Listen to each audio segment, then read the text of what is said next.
Today, a short reading from my upcoming memoir. This is a book I've been working on for over 20 years, as everyone who knows me can vouch for. Long enough that I kind of stopped talking about it because it starts to sound a bit sad after 20 years to talk about a book you're writing. But I haven't quit. I just had a lot of growing up to do, a lot of learning, and I still do. But at some point, you just got to put it out there. In any case, this is a travel book in the sense that it's framed as one, but there's a lot more going on than that. There's a lot more of background story. We get into other things, other ideas. Um, but this particular excerpt is definitely, well, I'm on the road, hitchhiking. I've just begun. I'm 19 years old. It's 1997. I'm just about into Whitehorse. Been driving with Jim, who's picked me up outside Williams Lake. Me and him have been together in his U-Haul, towing his car. He's moving back to Whitehorse from Vancouver, had enough of the big shitty. And together we are getting along famously, not at least thanks to a big bowl of grass that his friends gifted him as a goodbye present.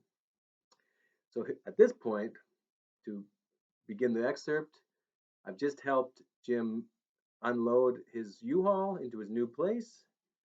We've had shared a goodbye doobie, and now I've got to finish the last 5 kilometers into Whitehorse to complete part one of my imagined destination hitchhiking goal at that point. So, without further ado, we begin. King in the North. I dropped my pack at the Alaska Highway, which passed a couple hundred yards from Jim's place. Checked my blue bandana was tied cool. A pink Cadillac screeched to a halt before I'd even put out my thumb. Its vast hood was cluster mucked in epoxy-crusted cherub moldings. Through its large reflective windshield, a slew of Mother Marys lorded over its generous dash.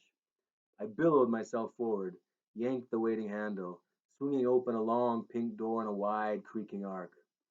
A mess of white and blue cloth hung from the ceiling, a satin ship of the cosmos, its full sails in bloom.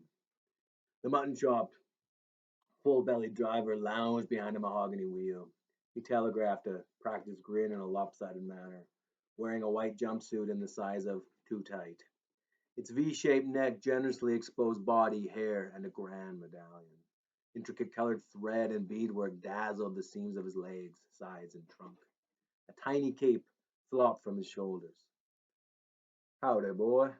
What can I do ya for?" the man sang in an accent not his own, tipping down his aviator sunglasses. "What's your pleasure, baby?" There was nothing for it but to put my trust in the king. "Going on in the center," I said. "Anywhere's fine." "Hop in, son," the king cried.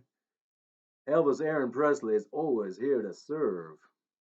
Elvis extended his tasseled arm. I shook his hand. Swinging my door shut, we swerved back onto the road. "Thanks, man. I instinctively gave him a fake name as well. Elvis Presley ratcheted up his best impression of Elvis Presley's rakish charm, racking back his ducktail. "I truly am Elvis Presley, eh?" he insisted, just in case I didn't believe him. Darting his right hand toward me, startled, I almost leapt from the moving vehicle. His fingers instead opened the glove box between my knees, pulled something from it. "Read it and weep," Elvis declared, stabbing it at me, and I knew I should have jumped. Still stoned, I took the laminated card he offered and read Yukon, stylized across the top. Below this it said certificate of birth, then Elvis Aaron Presley, clearly typed, stark black on off white above a birth date. "Yeah, that's cool." I kept it light. "I'm November born too, only in 1977. Pretty big year for you, I thought." "Yes, sir. I changed my name back to my real one somewhat after all that nonsense, eh?" Elvis conceded, muddling up his Tennessee twang. "Makes sense," I agreed, handing him back his proof of reality. He tucked it carefully away. "What it was, see?" Elvis settled into it.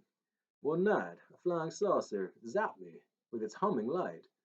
The rhinestones I was wearing at the time glowed so bright, and I was given a grand vision. It opened my soul into knowing who I really am. The Memphis Flash, not dead, just in hiding from the CIA, who exist only to interfere with my destiny.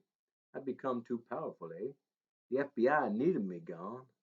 But I outsmarted them playing their own game, got my mind wiped, vanished myself from the map. It's only now, thanks to the aliens, I've recalled what I'd forgotten. Though shamefully so, it's still much too dangerous to take back all that's mine. The truth has yet to set me free as man should be. Elvis turned to me, his face lighting up with a smile as he slapped his own knee. I've seen the cruelest of cruelty from human beings, but I've also experienced the most profound love. Grown men have wept at my feet, so happy I'm not dead. What's important is I know who I am, healing my soul, baby. He let loose a hoot. Anyway, the words have been pouring through me since that night, eh? I've recorded so many great new tunes. Here, have a listen. Elvis's large finger pressed play on the Cadillac's stock tape deck. A jangle of drums and strings emerged from its mostly blown speakers. Surely you must recognize my style, he promised, over a thrashing electric guitar jamming slightly ahead of the beat. Especially being an axe player yourself. He jotted his chin at my six string, checked atop my pack in the back seat. This album I call Still Living. Yours for only $10. With a case. Yeah, good stuff. I watched the nearest dashboard Madonna intently, waiting for a sign. A happy tinkling of sleigh bells launched the next track on Elvis Presley's latest album. This one's a Christmas tune, eh? Alright, said in a smugger manner. An almost identical riff took over after the opening jingles. It's good for seasonal royalties, that's the idea. So them there copyright lowlifes do like giving me some hassle, eh? Insisting I'm misrepresenting. Of course, I'd assume right back, baby. Who are they to say I can't use my legal name? The chorus repeated how Santa got stuck in a chimney for forgetting to touch his nose. I also sell original paintings, eh? Elvis Presley offered over his own voice, expounding the nose causality a few more times. I do 'em on gold pans, big ones mostly, but sure one of them smaller ones would fit snug nicely in your pack. No problem. A great souvenir, eh? Or a gift for a friend. Yeah, I don't think at the moment. Another track launched, this time sounding something like a deceased hound dog digging himself out of a pet cemetery. Oh, hey! I turned with a big smile for the man in the jumpsuit. I can totally hear your style on this one. Elvis beamed, cranked his song louder. A flat valley opened the world around us. A thick river punctuated the massively spread out tiny city of Whitehorse. Down we careened to meet its center grid lines, cruising along its moving waterfront. We lurched to a heavy stop. I turned, gripped Elvis's hand. Thanks, man, I said. Good luck with your life and all the rest of it. You too, Brandon Lee, Elvis declared with enthusiasm. I know you got this, baby. Hey now, it can't rain all the time, I cried back, our hands coming together in a solid snap high five. Remembering what I'd forgotten in Fort Nelson and with Jim, I presented Elvis with my still empty Book of Wisdom to christen. He took it with a solemn gravity, looking mighty touched to have been thusly justly chosen. I stepped free and watched Elvis's rosy boat sail away to only God's mother knew where. Elvis stamped across its rear Yukon plate. Now alone, I listened to the beautiful rhythm of naturally flowing water. History meeting fantasy seemingly all around, I exhaled and headed into town. I read the Book of Wisdom's first entry as I walked. It was oddly, somehow fitting. Love, luck, and blessings to you and yours. Keep your faith. Love eternally. Elvis Presley. And that was the time I met Tagish Elvis, a fixture in the Yukon Territory. Last I heard, he's still out there, still rocking, so keep on keeping on, Elvis.